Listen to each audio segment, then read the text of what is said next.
नमस्कार दोस्तों, स्वागत है आपका बालाजी ज्ञान गंगा यूट्यूब चैनल में।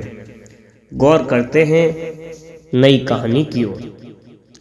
ये कहानी आपने सुन ली तो आपकी किस्मत, आपकी जिंदगी सब कुछ बदल जाएगी। आइए गौर करते हैं। एक बार भोगवती नाम की एक नगरी थी। उसमें राजा रूपसेन राज करता था। उसके पास चिंतामणि नाम का एक तोता था। एक दिन राजा ने उससे पूछा, हमारा विवाह किसके साथ होगा? तोते ने कहा, मगध देश के राजा की बेटी चंद्रावती के साथ होगा।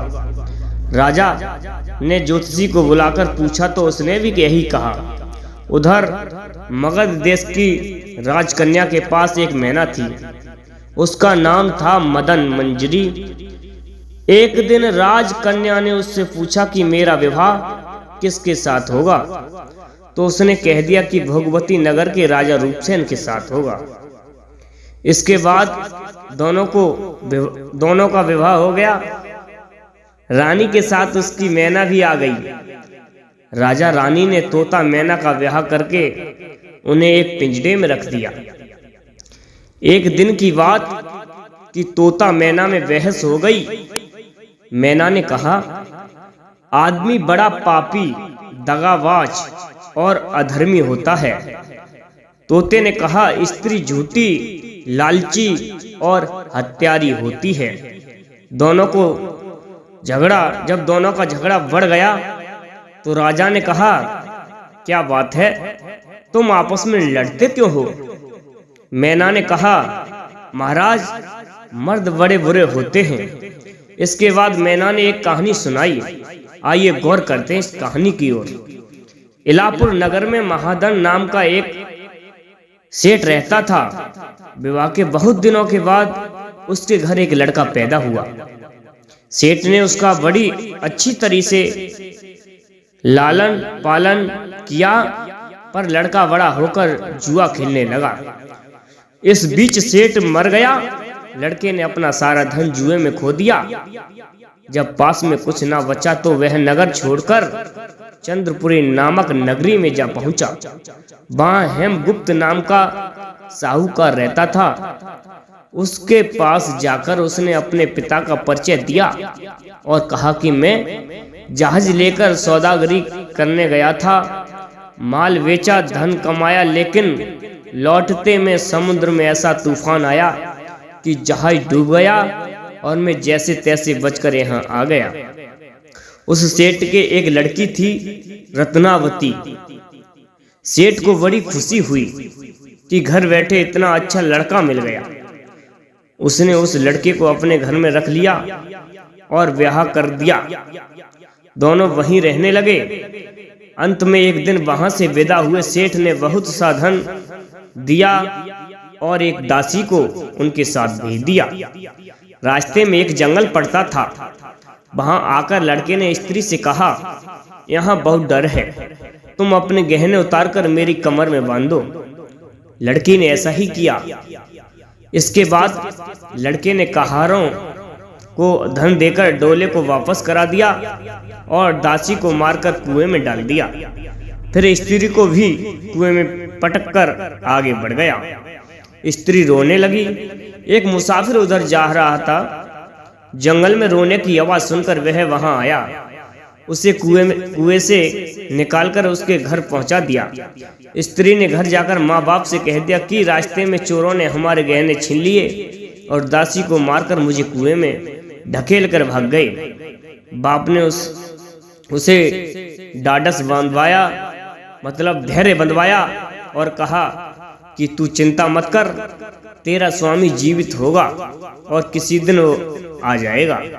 उधर वह लड़का जेवर लेकर शहर पहुंचा। उसे तो जुए की लत लगी थी। वह सारे गहने जुए में हार गया। उसकी बुरी हालत हुई तो वह यह बहाना बनाकर कि उस लड़के का हुआ है, फिर अपनी ससुराल चला। वहां पहुंचते ही सबसे पहले उसकी स्त्री मिली। जब वो लड़का अपनी ससुराल चला, वहां पहुंचते ही सबसे पहले उसकी स्त्री मिली। वह बड़ी खुश हुई। उसने पति से कहा, आप कोई चिंता ना करें, मैंने यहाँ आकर दूसरी ही बात कही है। जो कहा था वह उसने बता दिया। सेठ अपने जमाई से मिलकर बड़े प्रसन्न हुए और उन्होंने उसे बड़ी अच्छी तरीके से घर पर रख लिया।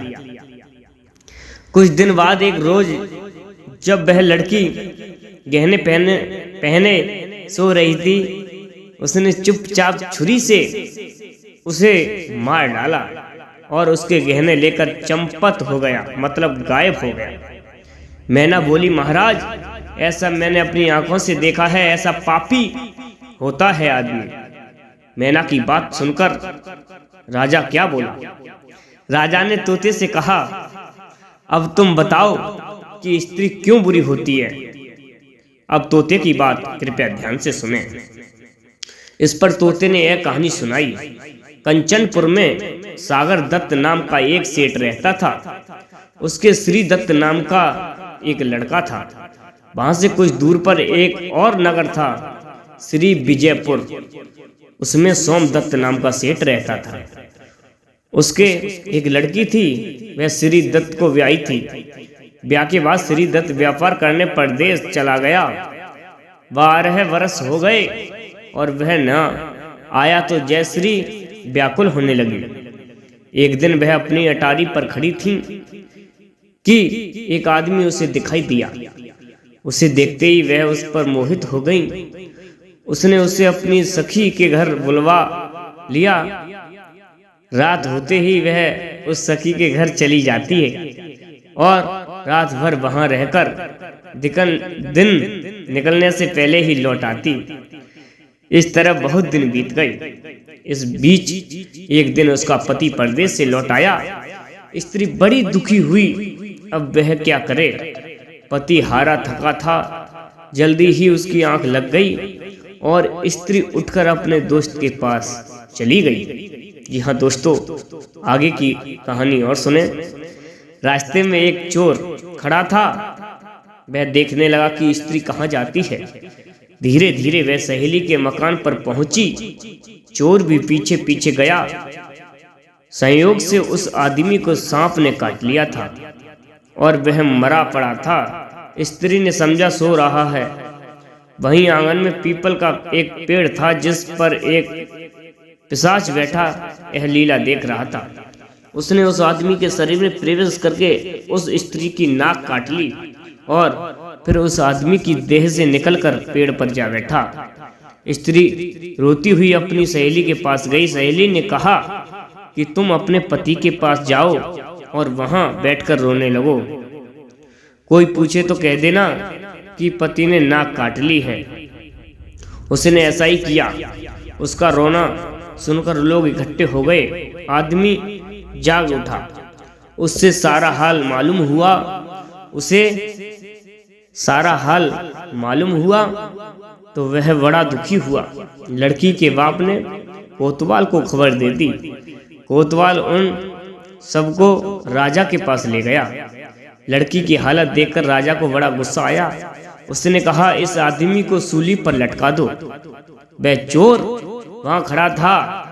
जब उसने देखा कि एक बेकसूर आदमी को सूली पर लटकाया जा रहा है तो उसने राजा के सामने जाकर सब हाल सच सच बता दिया। बोला, अगर मेरी बात का विश्वास ना हो तो जाकर देख लीजिए, उस आदमी के मुंह में स्त्री की नाक है। राजा ने दिखवाया तो बात सच निकली। इतना कहकर तोता बोला, हे राजा, स्त्रियां ऐसी होती हैं। राजा ने उस स्त्री का सिर मुंडवाकर गधे पर चढ़ाकर नगर में घुमाया और शहर से बाहर छुड़वा दिया।